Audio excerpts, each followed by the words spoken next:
Alors, nous avons créé donc une rubrique les débats de la BINA, les débats de la Bibliothèque internationale de numérisation en astrologie avec Dominique. Et nous avons fait d'ailleurs plusieurs émissions, mais ce n'était pas spécifiquement indiqué comme étant dans ce cadre-là de la BINA, mais ça l'est. Et nous en avons fait une encore hier, et peut-être aujourd'hui encore.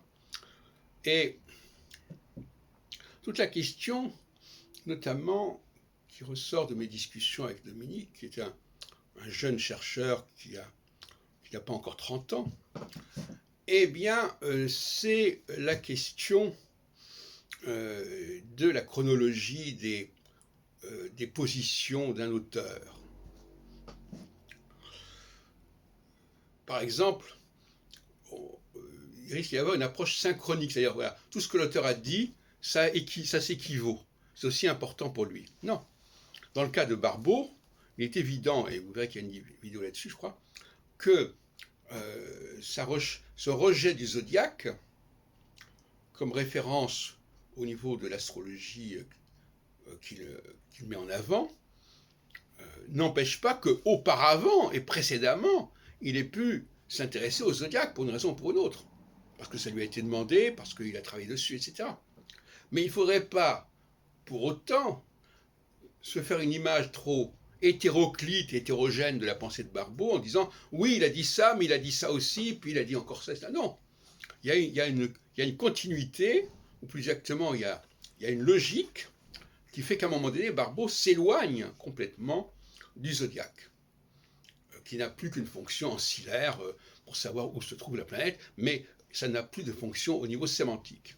Et à mon avis, là, il est allé beaucoup trop loin, parce que les saisons font partie du système solaire, puisque l'inclination de l'axe de la Terre est résultat d'une organisation du système solaire, et donc ça n'est pas rien. Et donc négliger les axes équinoxiaux solsticiaux quand on étudie les cycles planétaires, pour mon avis, c'est une hérésie totale, et ce n'est pas parce qu'on va combiner Saturne avec Neptune ou avec autre chose que ça changera quelque chose.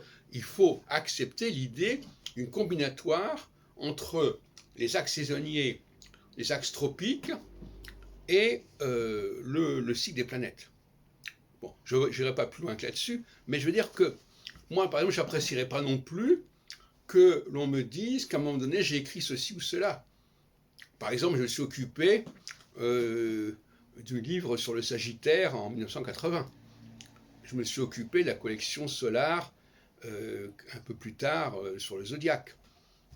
Ce sont des activités qui se présentent, comme on dit, l'occasion fait le larron, mais qu'on ne vienne pas me dire « Ah oui, mais Heilbronn, il s'intéresse au zodiaque. » Non, il y a eu un intérêt à un moment donné, il y a eu une activité à un moment donné dans cette direction, mais il faut recentrer les choses. Tu vois ? Et donc, il ne faut pas essayer de brouiller le message de façon un peu vicieuse en disant oui, c'est vrai, il a dit ça, mais il a dit autre chose qui fait que, etc. Cette façon d'embrouiller les choses, de les combiner sous prétexte de vouloir être exhaustif, je trouve ça assez insupportable pour dire la vérité.